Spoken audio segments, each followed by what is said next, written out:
My older brother Max was a massive bully throughout my life, and living with him was often a painful and difficult experience. To be completely honest, Max has ADHD. His constant hyperactivity and aggressiveness made him an extremely challenging person to share a home with, especially during our childhood.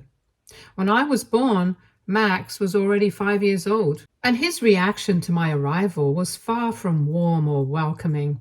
From the start, he struggled with the attention I received from our parents.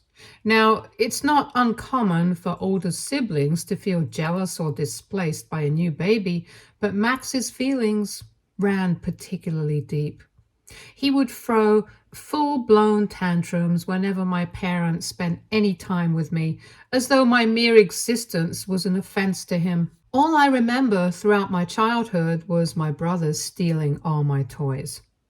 He would snatch them away without a second thought. Birthdays, which should have been joyous occasions for me, became scenes of chaos. Max would scream, cry, and make a dramatic scene, completely overshadowing my celebration. Instead of feeling special on my special day, I often felt humiliated about my brother's behavior. As I began to grow older, Max's behavior became even more targeted. He started to take his frustrations out on me physically. Sometimes he would push me out of his way, even when there was no real need to do so. Other times, he would bite me, an action that felt deliberately hurtful and mean for no reason. It was clear that his disdain for me wasn't just a passing phase. It felt like he resented me deeply for taking the spotlight and disrupting the dynamic he had with our parents before I came along. Max never had any friends. My parents, in their efforts to make him feel included, would often force me to involve him with my friends. It was an impossible situation because Max's personality made him difficult to be around, and my friends absolutely hated having him around. Play dates that should have been fun turned into tense, unpleasant encounters where I constantly had to mediate or apologize for his behavior. Over the years, I couldn't help but feel a deep sense of resentment towards my brother. I couldn't understand why he wasn't like other people or why he couldn't control his emotions. Also, he didn't seem to like me very much and would often pick fights with me. Living with him was confusing and hurtful. I longed for a brother who would protect me, not one who constantly tormented me or made me feel unwanted. What made everything worse was my parents' lack of compassion towards me. They absolutely adored Max, and it felt like they were completely blind to how his bullying was affecting me. Every time I tried to voice my frustrations or explain how much his behavior hurt me, they would brush it off. They'd explain to me that Max was a special kid and needed my understanding and patience at all times. Even though I was younger than him, I was the one expected to accommodate his needs and moods, even when it came at the expense of my own happiness. I remember when I turned 13, I desperately wanted to go to Disneyland for my birthday, just me and my parents. I had dreamed of it for so long, imagining a magical trip where, for once, I could be the center of attention without Max's overshadowing presence.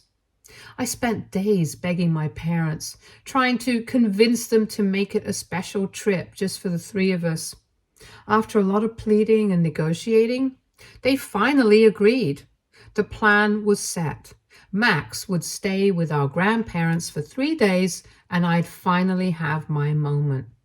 But when Max found out, he threw a massive fit, crying inconsolably for hours, yelling, throwing things, and even getting in my face, screaming threats like he would kill me for trying to take our parents away from him. Honestly, it was terrifying and overwhelming to see his anger directed at me with such intensity. My parents, instead of standing up for me, began pleading with me to let Max come along with us. They tried to reason with me, saying it was the only way to calm him down. I resisted at first, knowing deep down that if he came, the trip I had dreamed of would be ruined. But with Max raging uncontrollably and my parents desperate, I felt I had no choice but to give in. Once again, his behavior dictated the outcome, and I was left to accommodate him. As I feared, bringing Max turned the trip into another disaster. From the moment we arrived at Disneyland, he refused to enjoy anything like other normal kids. He wouldn't sit on any of the rides and was glued to my mother's side the entire time. He constantly complained about feeling overwhelmed by the crowds and how much he hated everything. His screams and cries quickly became the focus of everyone's attention, drowning out the excitement I had been holding on to for weeks. Within just 2 hours, Max was pleading with my parents to take us back to the hotel, completely unraveling what should have been a magical day. In the end, my parents had to split up to make the situation somewhat manageable. My mother drove Max back to the hotel, while my father stayed with me so I could at least try to salvage what was left of the day. While I appreciated my dad's effort, the entire experience felt ruined. Instead of the joyful and carefree celebration I had imagined, my birthday was once again marked by Max's needs and tantrums taking precedence. I know my parents truly did their best with the cards they were dealt with, but it was painfully obvious that my brother's needs and priorities always came before mine. Max demanded their attention 24/7, and no matter what I did, I was always an afterthought. While they believed they were doing what was right to help Max, it often left me feeling invisible, like my needs and feelings didn't matter compared to his. By the time I turned 17, I had reached my breaking point with my brother's constant bullying and my parents' constant ignorance. I started dreaming of freedom, of finally living a life where I wasn't overshadowed by my brother's needs or my parents' expectations. I began applying to colleges, deliberately focusing on ones far away from home. When my parents found out about my plans, they were furious. They didn't understand, or perhaps refused to see, why I felt the need to leave.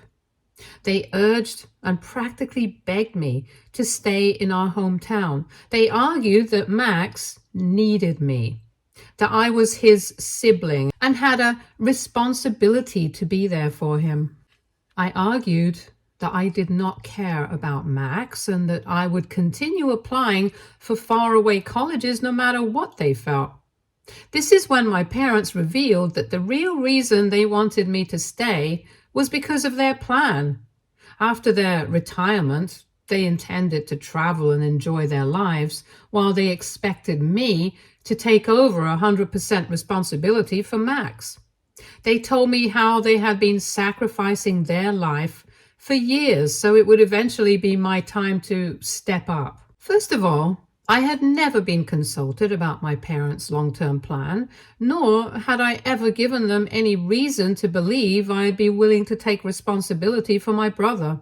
Secondly, I had no intention of becoming his caretaker.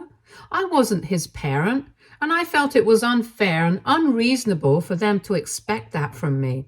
So I expressed this to them as clearly as I could.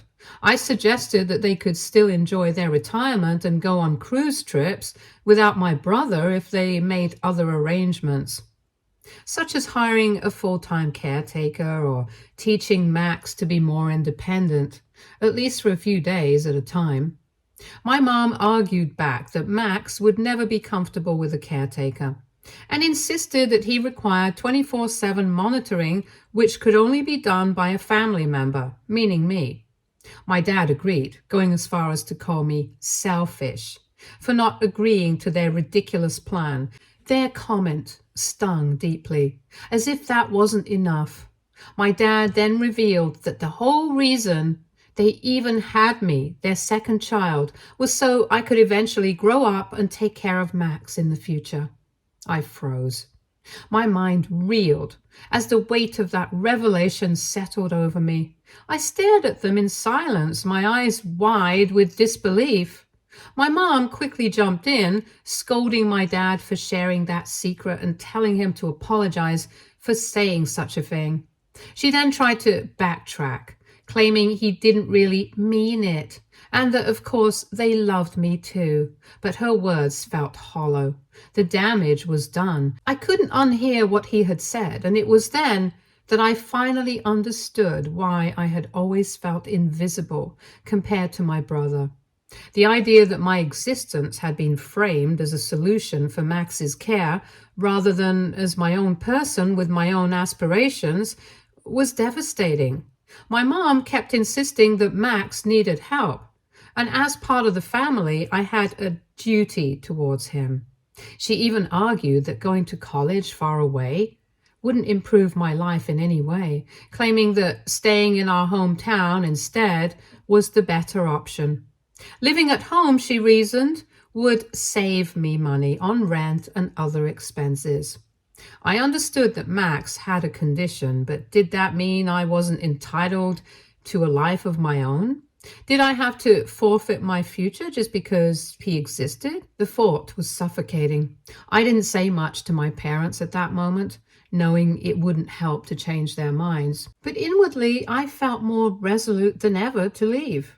I ignored their pleas and threw myself into my college applications, even more determined to escape them.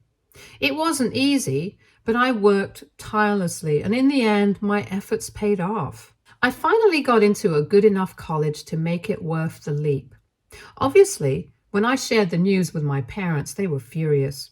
They outright refused to let me go and tried everything they could to guilt-trip me into staying. Although I was 18 by this time, I knew I still needed external help to escape my parents, so I turned to my grandparents, calling them, pleading for their support. My grandmother, always a steady and loving presence in my life, immediately came over, helped me pack my bags and documents, and offered me a place to stay with her and my grandfather until it was time for me to leave for college.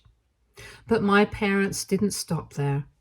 They then threatened to cut me off, financially refusing to help with any of my college expenses. They warned that if I left, I would be on my own forever, and that they'd sever ties with me altogether.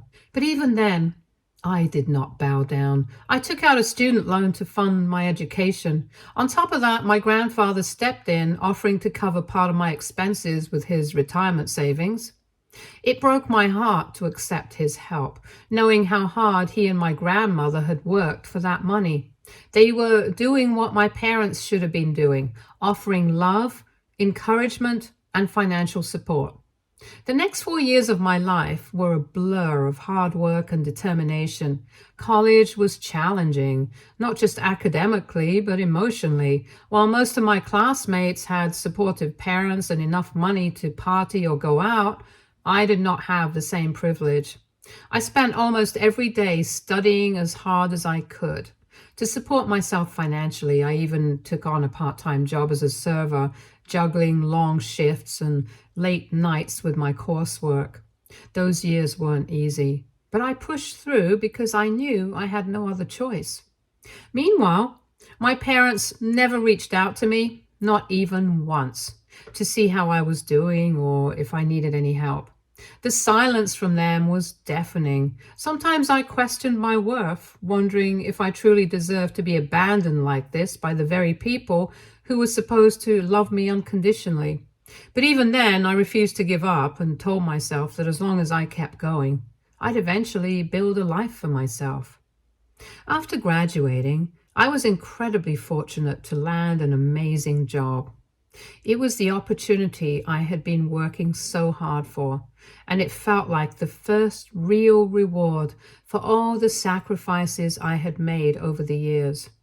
With this job, I was finally able to begin paying off my student loans. More importantly, I started repaying the money my grandfather had given me to help me when my parents wouldn't. He had never expected me to pay him back. It was a gift of love, not a loan, but it mattered deeply to me to ease his burden, to show him that his faith in me had not been misplaced. I continue to have a close and loving relationship with my grandparents. Whenever I can, I book tickets for them to visit me, making sure they know how much I appreciate everything they've done for me. This year, I began hearing troubling stories about my brother from my grandparents. It seems Max's behavior has escalated over the years, and since I was not his target anymore, he had turned his bullying towards other people. And this year, he had started bullying neighborhood kids living in the locality. Apparently, he had been throwing water at the kids whenever they would play outside and trying to intimidate them by yelling that they weren't allowed to play in his area. Unsurprisingly, the kids' parents had become concerned and had complained to my parents multiple times, pleading with them to address Max's behavior and keep him away from their children. But as usual, my parents didn't take effective action. They assumed Max would eventually get bored and leave them alone. However, Max continued his antics. And the situation boiled over when one of the parents, fed up with his constant bullying, called the police on him.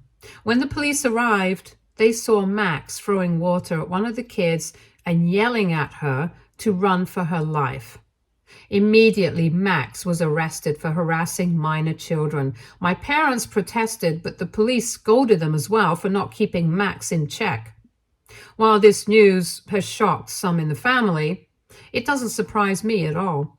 I had seen his behavior unchecked for years, knowing full well that my parents were more interested in making excuses for him than holding him accountable. Still, the thought of my brother facing legal trouble was a harsh reminder of just how troubling his behavior had become. My parents had ended up bailing him out, but now Max is facing an upcoming court date. This week, I received a call from my parents, which completely caught me off guard. After 6 years of silence, it felt surreal to see their number pop up on my phone. My dad told me how he and my mom were at their wits' end dealing with my brother. He said they wanted to reconcile with me, claiming they'd missed me for years but had been too angry and stubborn about my decision to leave for college, so they had not contacted me. It was like he was trying to rewrite the narrative, glossing over years of hurt and abandonment with a half-hearted apology. I could already feel that he and Mom had definitely called me because they needed something, so I asked them to just spit it out. And this is when Dad went on to explain that with my brother's impending court case, they were finally beginning to see the truth, that maybe I had been right all along about my brother.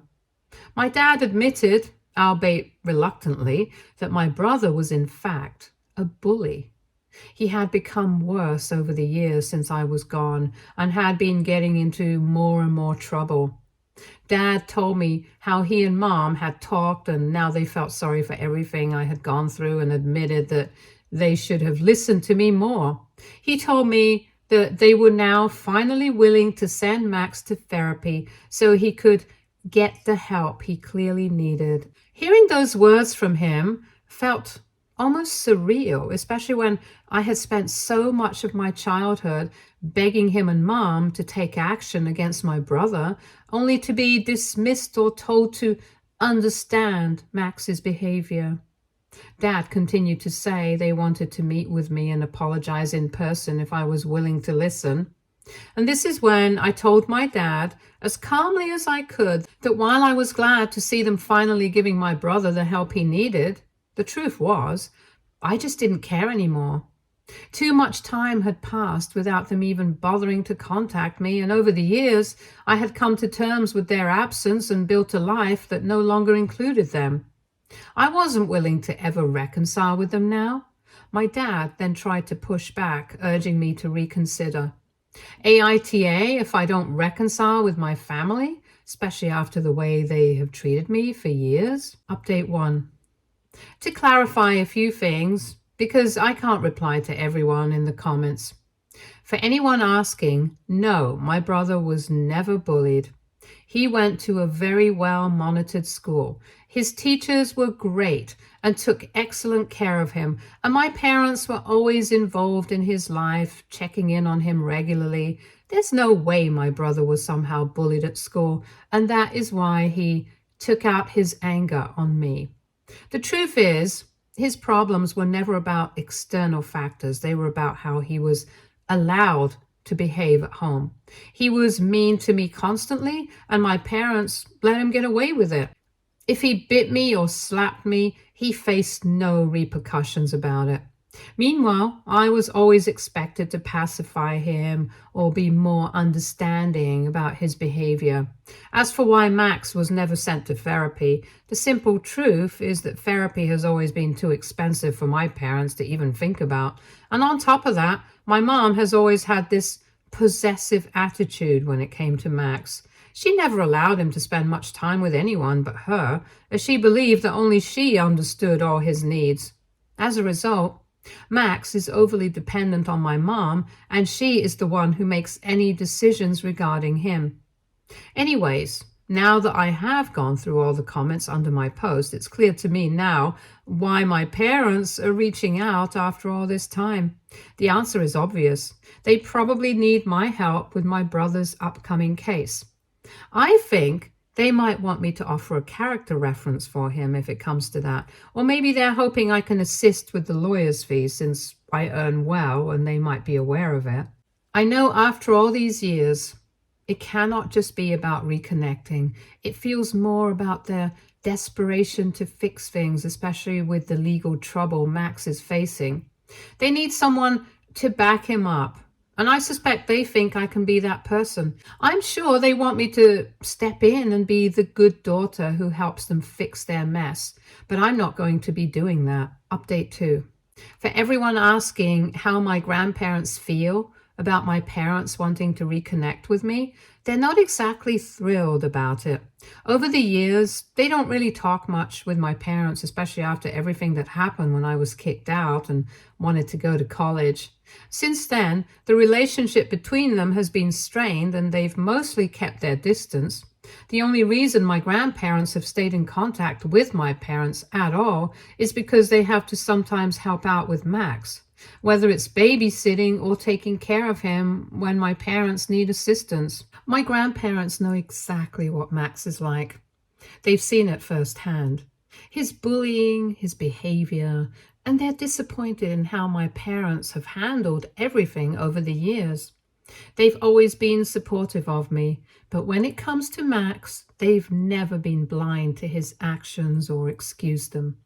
So, with my parents now wanting to mend things and reconnect with me, my grandparents have made it clear that they understand my hesitation. They've asked me to be cautious. They know how hurt I have been because of my parents, and they don't want me to rush into something that might end up being more painful. Also, my parents have continued to send me messages this week. They are strongly urging me to consider giving them another chance. They keep emphasizing how much they regret the way things have been between us and how they've realized they made mistakes. As a result, I feel torn, to be honest. Update 3. Okay, so my suspicions were right about my parents. Today, I finally agreed to a video call with my parents after they had been asking me for weeks. It had been such a long time since we'd last seen each other, and honestly, I was feeling a mix of emotions leading up to the call. When I finally saw them on the screen, I couldn't help but notice how different they looked. They appeared much older than I remembered, tired, worn out even. It broke my heart a little seeing them that way. Despite the emotions swirling inside me, I tried to keep myself composed. We talked about their lives, about how things had been for them, and then I told them a little about my work. We discussed my grandparents, catching up on the little things that had happened in our family. Our conversations felt almost normal, like no time had passed since I had last seen them. My parents also apologized to me again. They seemed almost desperate in their words, asking me to come and visit them, promising that they'd been thinking about me. But at that moment, I couldn't hold back any longer. I asked them outright, why now? After all, if they had really missed me, wouldn't they have reached out sooner? During college, when I was away and actually needed their support, they hadn't made any effort to stay in touch. So what was different now? Why were they suddenly so eager to reconnect after all this time? That's when my parents almost reluctantly started to reveal the real reason they had reached out to me. They explained that they were in desperate need of financial help to take care of my brother Max. My dad told me that over the years they had spent almost all their savings on Max's constant medical treatments. The costs had drained them. And now, with his legal case pending and the potential therapy he would need for his behavioral issues, the financial burden was becoming overwhelming. My dad finally asked me, almost pleadingly, if I could perhaps start sending them some money every month since I was doing so well in life. My mom quickly chimed in, making it clear that the money would only be used for Max, nothing else. I shook my head in response, feeling a knot tighten in my stomach.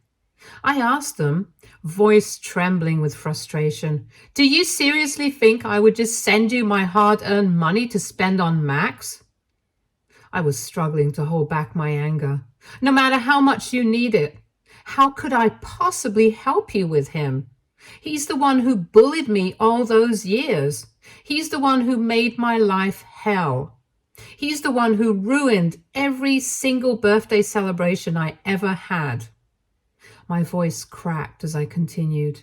He's the one who never once showed any sympathy or care for me. So why would I help him now? The history between me and Max was so painful, and now they wanted me to step in and be the financial savior for someone who had treated me with such cruelty. It didn't make sense, and I couldn't let go of the years of hurt. I didn't stop there, though. All my frustration and years of bottled up resentment came rushing out. I pointed out to my parents that they had never protected me from Max. They had never shown me any real compassion when it came to him. Instead, they just expected me to fall in line, to play along with their narrative and take care of him, as if everything he did was just something I had to accept.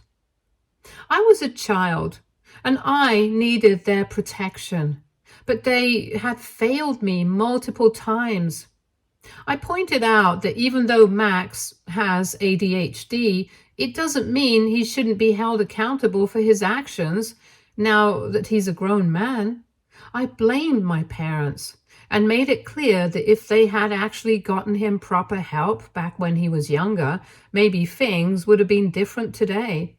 Maybe he would have turned out to be a better person, someone capable of understanding the hurt he sometimes causes to other people. But they hadn't. They had let him get away with so much that he had ended up getting arrested for harassing young children. Even after this, they were asking me to step in and help him as if I wasn't his first victim. My parents tried to argue back, but I told them that although I appreciated their apology, it didn't mean that I was going to just forgive and forget everything that had happened. Hearing this, my parents backed down. They told me that regardless of whether or not I could help them financially, they still wanted to continue working on our relationship. Mom told me that she wished she and Dad had made different choices back then, but since they couldn't change the past, they wanted to be there for me in any way they could from now on. On one hand, I appreciated their willingness to move forward, but on the other, I wasn't sure I was ready to let go of all the pain that had been there for so long. I asked them for some time to think. Update 4. Sorry, it's been a month since my last update. My brother has been ordered to attend court-mandated counseling, which I suppose is a step in the right direction. My parents also had to pay a hefty fine because of what Max did to harass those kids. I honestly thought my brother's punishment would be more severe, but I guess the judge showed some leniency, since this was Max's first official offense. On top of everything, some of the parents of the children involved have taken out a restraining order against my brother. Now, Max is legally required to stay far, far away from all their kids. If he violates that order, he'll be arrested. Now, coming on to my parents. Since that conversation where I refused to offer any financial help to them, they haven't brought it up again. We have continued to talk, but it's only about small, trivial things. I guess they really meant their words and are just trying to mend their relationship with me. Although I'm happy to be somewhat present in their lives again, I'm not ready to dive back into a full relationship with my family, especially not with Max. I think I will never forgive him no matter how much time passes. The things he did to me, bullying me, making my life miserable for so many years, are things that can't just be erased. I hope with counseling, he finally begins to hold himself accountable for his actions. Honestly, I'm not sure how long that will take or if it will ever happen. Stay tuned for more stories from our girl relationships.